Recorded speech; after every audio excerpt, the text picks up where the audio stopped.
हरि ओम।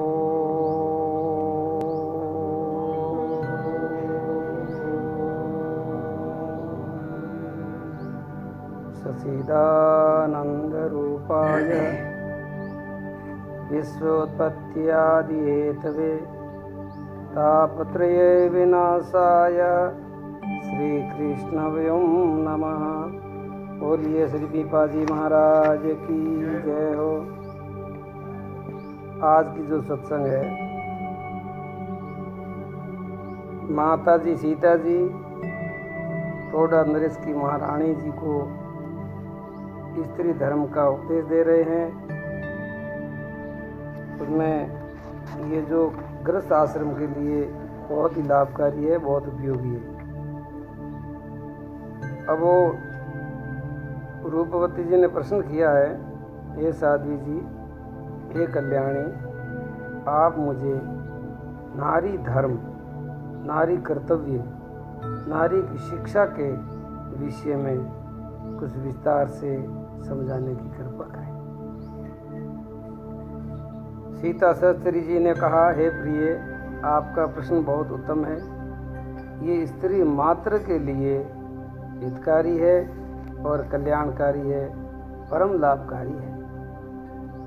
देखो देवी, ये हमारा भारतवर्ष है, इसको आर्यवर्त कहते हैं। आर्य का मतलब होता है श्रेष्ठ।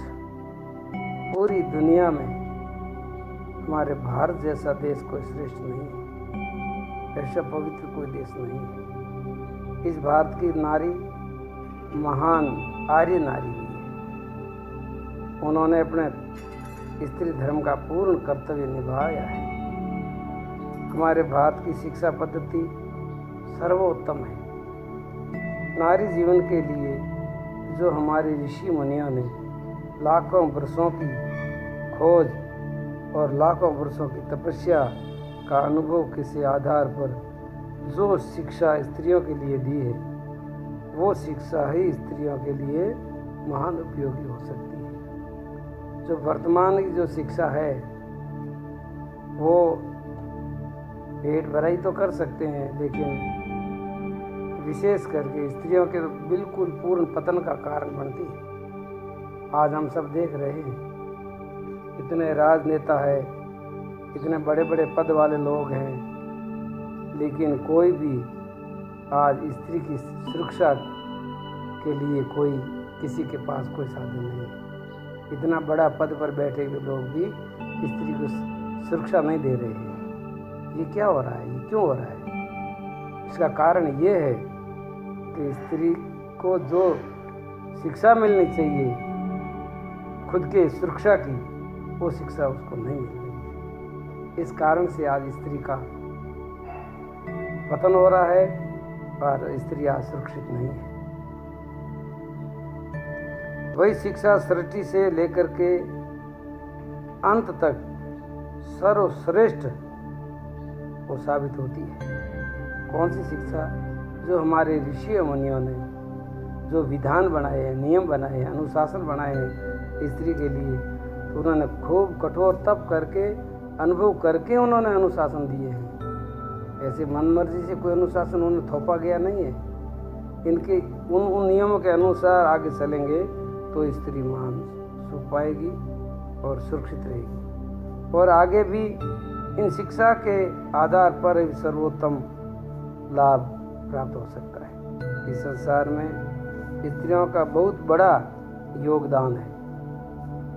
स्त्री महान दिव्य शक्ति है। वो वैसे देखो तो पूरे संसार को पैदा करने वाली शक्ति है, और पैदा करना ही नहीं, पैदा करने के बाद में भी उनकी सुरक्षा करना, उनको संभालना। स्त्री अंतिम श्वास तक भी दूसरे की सेवा में और मदद में लगी रहती है। तो स्त्री का योगदान इस संसार में कोई कम नहीं है। आप किसी भी क्षेत्र में देख लो, बड़े बड़े योगी, बड़े बड़े तपस्वी, बड़े बड़े दानी, बड़े बड़े ज्ञानी, विज्ञानी, सूरवीर, धर्मवीर, कर्मवीर और अवतारों तक भी प्रकट करने वाली इस धरती के ऊपर एक महान नारी ही है। अब उस नारी की आज क्या दशा हो रही है, विचार करो। ये किसकी जवाबदारी है? नारी को सुरक्षा देना कौन देगा? क्या हालत हो रही है? नारी का बड़ा योगदान तथा पुरुषार्थ रहा है। स्त्री पुरुष से कई गुना ज्यादा कष्ट सहन करने की हिम्मत, साहस व प्रेम के साथ वह सब परिवार को एक प्रेम के धागे में पिरो करके वो अपने परिवार को, सुंदर समाज को तैयार करती रहती है। धन्य हो ऐसी महान नारी को, जो इस भारत की आर्य नारी को जो शिक्षा दी गई थी वो बड़ी अनूठी थी। वो स्त्री महान कब बनती है? स्त्री अपनी स्त्री शिक्षा से महान बनती है। स्त्री को स्त्री शिक्षा नहीं मिलती है जब तक स्त्री कभी महान नहीं हो सकती है। और वो महान शिक्षा है स्त्री के लिए पतिव्रत धर्म। उसको आप दूसरी दृष्टि से देखोगे तो वो अर्थ समझ में नहीं आएगा कि पतिव्रता स्त्री बनती है, हमेशा के लिए पति के आज्ञा में रहती है, पति कहे वैसा का, पति चाहे कैसा भी हो उनके आज्ञा का पालन करता रहना। तो इसका मतलब ये तो आपने स्त्री को गुलाम बना दिया, वो ऐसा कहेंगे। नहीं, हकीकत ये है कि स्त्री जो पतिव्रत धर्म पालन करती थी तो किसी दबाव से नहीं करती थी, वो अपनी समझ से करती थी, अपने विवेक से करती थी, और उसमें ही अपने को वो मतलब भाग्यशाली मानती थी कि मैं पतिव्रता हूँ। उसको निराशा पैदा नहीं होती थी कि यार मुझे ये जबरदस्ती करा रहे हैं, ऐसा कुछ नहीं था। ये तो अभी घटिया समझ के कारण लोग ऐसा बात कर रहे हैं। इसका मतलब ये नहीं है कि स्त्री का अधिकार खत्म हो जाता है। वो घर की एक मालिकिनी होती है, वो भी अर्धांगिनी होती है, उनका भी पूर्ण अधिकार है घर में, परिवार में, समाज में। पतिव्रता होने का मतलब ये नहीं है कि उसी का अधिकार कोई छीन लेता है। वो अपने अधिकारों को अपने स्वाभिमान के साथ में उनका पालन करती है और अपने जीवन में वो बड़ा प्रसन्नता अनुभव करती है। वो हल्की फुल्की रहती है जीवन के अंदर, बहुत ही, उनके ऊपर कोई बोझा होता ही नहीं है। पति धर्म का पालन करने कोई बोझा थोड़ा ही है, वो तो एक समझ है। अगर वो समझ नहीं होने के कारण स्त्री आज वर्तमान में मन मर्जी से स्वतंत्र जीवन जीती है तो उनको वो स्वतंत्रता में बहुत ही परेशानियां हैं, उस स्वतंत्रता में बहुत ही पीड़ा है। कई बार स्त्रियों को खुद को आपघात करना पड़ता है या उनको को जला दिया जाता है, मार दिया जाता है। ये उनकी स्वतंत्रता का परिणाम है। तो ये कोई स्वतंत्रता थोड़ी हुई? नहीं, स्त्री घर में ही सुरक्षित है। इसलिए हमारे ऋषियों ने पतिव्रत धर्म की शिक्षा दी थी। पतिव्रता नारी का स्थान योगियों से, तपस्वियों से, त्यागियों से, यतियों से, दानी और ज्ञानियों से भी ऊंचा बताया गया है। तो वो स्त्री कैसे अपने को पराधीन महसूस करेगी? उसके अंदर इतना आत्म अभिमान होता है पतिव्रता स्त्री के अंदर कि मैं चाहूँ तो देवताओं को मेरे घर में जन्म दे सकती हूँ, मैं चाहूँ तो भगवान को मेरे घर में जन्म दे सकती हूँ, सूरवीरों को जन्म दे सकती हूँ। इतना उनका आत्मबल होता है। वो स्त्री गुलाम कैसे मानी जा सकती? और ऐसे था, हजारों लाखों वर्षों से यही चल रहा था हमारे भारत में। अभी वर्तमान में वो शिक्षा लुप्त हो गई है। इसीलिए आज हमारे भारत की नारी की, स्त्री की दिशा हो रही है। हमारे भारत देश में पहले लगभग सर्व आर्य नारियां ही पतिव्रता स्त्रियां होती थी। पतिव्रता अपने तपोबल से सब कुछ करने में वो सामर्थ होती थी। भारत की श्रेष्ठ आर्य नारी ने जो करके दिखाया है ऐसा दुनिया में कोई कर नहीं सकता है, कोई करके नहीं दिखा सकता है ऐसा हमारी भारतीय नारी ने करके दिखाया है। पतिव्रता का स्थान बहुत ऊंचा है। वह वर्तमान स्त्रियों की समझ से बाहर है। आज की वर्तमान की जो स्त्रियां हैं वो उस रहस्य को, उस तत्व को, उस मर्म को, उस धर्म को नहीं समझ सकती है, क्योंकि इनकी आज वर्तमान की स्त्रियां जो है इनकी समझ बहुत ही बहिर्मुखी हो गई है, भोग प्रधानता हो गई है। उनके जीवन में कोई मर्यादा अनुशासन तो कुछ रहा ही नहीं। अरे उनको भाषा का भी शुद्ध बोलने का भी विचार नहीं है, खान पान का कोई शुद्ध विचार नहीं है, कहाँ बैठना चाहिए कहाँ नहीं बैठना चाहिए, कैसा चिंतन करना चाहिए कैसा नहीं करना चाहिए, क्या देखना चाहिए क्या नहीं देखना चाहिए, कहाँ जाना चाहिए कहाँ नहीं जाना चाहिए, उन बात का तो उनको ज्ञान ही नहीं है, उन विवेक ही नहीं है, तो वो स्त्री महान कैसे हो सकती है। वर्तमान की स्त्रियां भौतिकता में तो बहुत आगे बढ़ गई है, मगर अध्यात्म में बिल्कुल वो गिर गई है। जबकि जीवन में अध्यात्म और भौतिकता कम से कम दोनों बराबर तो हो, जबकि होना तो ये चाहिए कि अध्यात्म जीवन में मुख्य होना चाहिए और भौतिकता गौण रूप में होना चाहिए। होना तो जरूरी है वो भी, लेकिन गौण रूप में, मुख्य रूप में अध्यात्म होना चाहिए। वही स्त्री महान हो सकती है, वही स्त्री महान संतान को पैदा कर सकती है। ये वर्तमान की स्त्रियों का बहुत बड़ा दुर्भाग्य है कि भौतिकवाद विकास तो देता है, मगर अपनी स्वतंत्रता एवं अपनी सुरक्षता का वो हनन कर देती है, खुद का वो खुद हनन करती है। मान लो एक लड़की ने बहुत ऊंची पढ़ाई करके बहुत बड़ी डिग्री प्राप्त कर ली, फिर भी वह भीतर से ज़्यादा भयभीत रहती है, क्योंकि आखिरी में वो स्त्री है। अब वो अपना स्त्री भाव तो वो कैसे मिटा सकती है। दुनिया में ऐसी कोई शिक्षा है कि उनको स्त्री भाव को भुला दे, वो तो भूल ही नहीं सकती है। प्राकृतिक जीवन है उनका, अपने को असुरक्षित महसूस ही करती है हमेशा के लिए।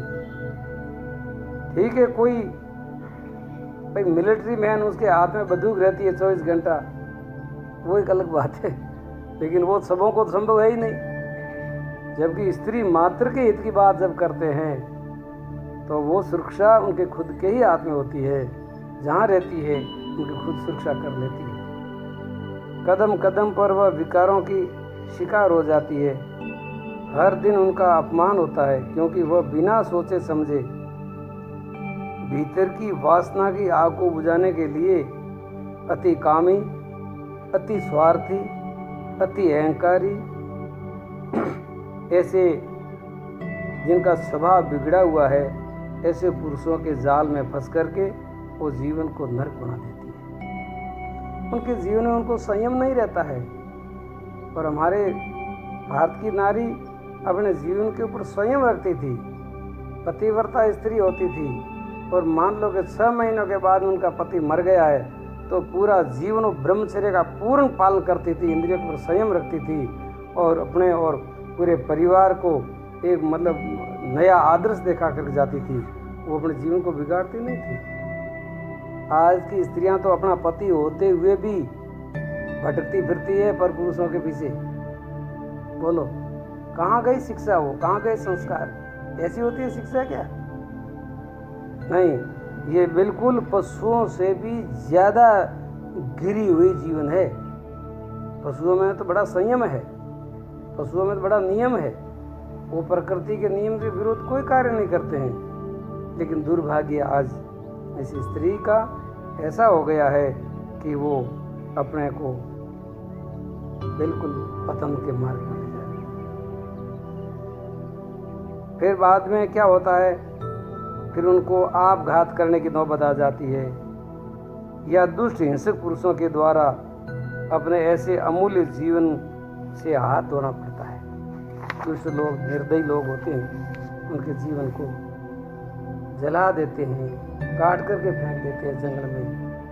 ये हाल होता है आज स्त्रियों का और छोटी छोटी बच्चियों का। तो इसमें पुरुषों को भी वास्तविक शिक्षा की, संस्कारों की कमी होती है। संस्कार के बिना ये सारी की सारी घटनाएं घटती है। वो रूपवती कहती है, हे सीता जी, हे साध्वी जी, गुरुदेव, मैं आपको गुरु माता समझ कर आपको प्रणाम करती हूँ। इन सब समस्याओं का सही समाधान क्या है, जिससे स्त्रियों की सच्ची सुरक्षा हो सके, उनको सच्चा जीवन मिल सके, सच्चा सुख मिल सके और सच्ची शांति मिल सके? उसके लिए हमको क्या करना चाहिए? सीता जी कहती है, पहली बात यह कि लड़कियों को माता पिता की आज्ञा का पालन करना चाहिए। हमेशा के लिए अपनी मद मर्जी से अपने घर में कुछ ना करें। घर में माता पिता बैठे हैं तो वो जो कुछ खाना पीना कपड़ा लत्ता जो कुछ है वो माता पिता पसंद करके लाए वो उनको पहन लेना चाहिए, वो खाना चाहिए, ऐसे उठने बैठना चाहिए, तो उनका मन बिगड़ता नहीं है। बच्ची थोड़ी बड़ी होती है, मन मर्जी से बाजार में जाती है, मन मर्जी की वस्तुएं खाती है, मन मर्जी से कपड़े लाती है, मन मर्जी से श्रृंगार करती है, तो फिर उनका वो मन जो है ना वो विकृत हो जाता है। दूसरी बात, अच्छी पढ़ाई के साथ में अपना चरित्र ऊंचा रखें, उनको अच्छा पढ़ाई के साथ में अच्छा संस्कार मिलता रहे, अच्छा संस्कार। तीसरी बात है, अपने मन इंद्रियों पर वो संयम रखें, उनको ऐसी बातें बताएं कि बेटा अपना जो ये विद्यार्थी जीवन है, जब तक बच्ची या बच्चा पढ़ रहे हैं तो उनको अपने मन और इंद्रियों के ऊपर पूरा संयम रखना चाहिए। संयम रखने वाले क्या होता है, उनकी दिव्य ऊर्जा जो शक्ति है उनका पतन नहीं होगा। पतन नहीं होगा तो वो क्या है कि उन ऊर्जा का वो सदुपयोग हो जाएगा और उनकी जीवन की ऊर्जा जो है उनको भटकने नहीं देगी। बचपन से ही उनकी ऊर्जा विषय विकारों की तरफ चली जाती है तो फिर उनका जीवन संभल ही नहीं पाता, उससे पहले गिर जाता है। क्योंकि समय आने पर इंद्रियों को सुख अपने आप प्राप्त होता है। हर वस्तु समय अनुसार परमात्मा की व्यवस्था है, वो सब मिल जाता है सुख, उससे पहले उनको जीवन बर्बाद नहीं करना चाहिए। तो ब्रह्मचर्य आश्रम हमारे ऋषियों मुनियों ने जो बनाया है तो वो सबों के लिए बड़ा उपयोगी है। विद्या का अध्ययन करें, ब्रह्मचर्य का पालन करें, सात्विक भोजन करें, इंद्रियों पर संयम रखें, गलत वातावरण से दूर रहे और अच्छे सज्जन पुरुषों का संग करें। चौथी बात है, अपना खान पान सात्विक रखें। पांचवी बात है, अपनी पढ़ाई पूरी नहीं हो जब तक ब्रह्मचर्य व्रत का पूर्ण पालन करें। किसी प्रकार की किसी के साथ घूमने फिरने न जाएं। जब तक पढ़ाई चलती है तब तक अपने जीवन की ऊर्जा, जीवन की पूरी चेतना, पूरा मन केवल पढ़ाई में, विद्या में ही लगाएं, अन्यथा थोड़ी बहुत घर के सेवा में। उनके अलावा उनको मन कहीं भी ना लगाएं, तो वो उस स्त्री का जीवन कभी, लड़की का जीवन कभी भटकेगा नहीं। अगर ऐसा ना करके मन मर्जी से घूमना फिरना, हर किसी के साथ बातचीत करना, हर किसी के साथ हंसी मजाक करना, बाजार का खान पान करना, होटलों में खाना, ये सब जीवन में वासना भड़काने का काम करते हैं। जैसे अग्नि के ऊपर घी डाल देते हैं तो आग और बढ़ जाती है, या केरोसिन डाल देते हैं तो और आग बढ़ जाती है। इसीलिए ये सब वातावरण जो है भीतर के विकारों को जगाने वाला है। इसीलिए युवा बच्चियों को सावधान रहना चाहिए, इससे बहुत ज़रूरी है, बचना चाहिए। माता पिता सोचते हैं कि हमारी लड़की को हम स्वतंत्र बना रहे हैं, हमारी बेटी को हम स्वतंत्र बना रहे हैं, अच्छी पढ़ाएंगे, अच्छी लिखाएंगे और बड़ी पोस्टर पर जाएगी, बड़ी डिग्री प्राप्त करेगी।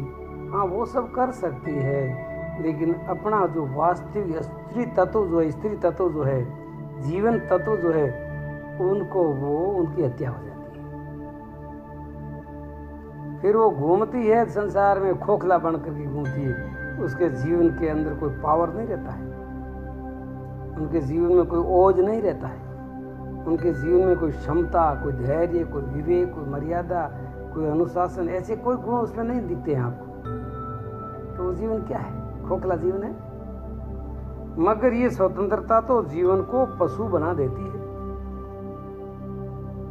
स्त्री को या पुरुष को भी स्वतंत्र मतलब आत्म अभिमान में जीना है, लेकिन पुरुष को भी, बच्चे को भी माता पिता की आज्ञा में रहना, गुरु संतों की आज्ञा में रहना, महापुरुषों की आज्ञा में रहना, धर्म कार्य में अनुशासन पालन करना, संस्कारवान बनना, आस्तिक बनना, ये गुण तो हर बच्चे को भी दोगे और हर बच्ची को हम देंगे, जब भी उन दोनों का जीवन सुरक्षित रहेगा।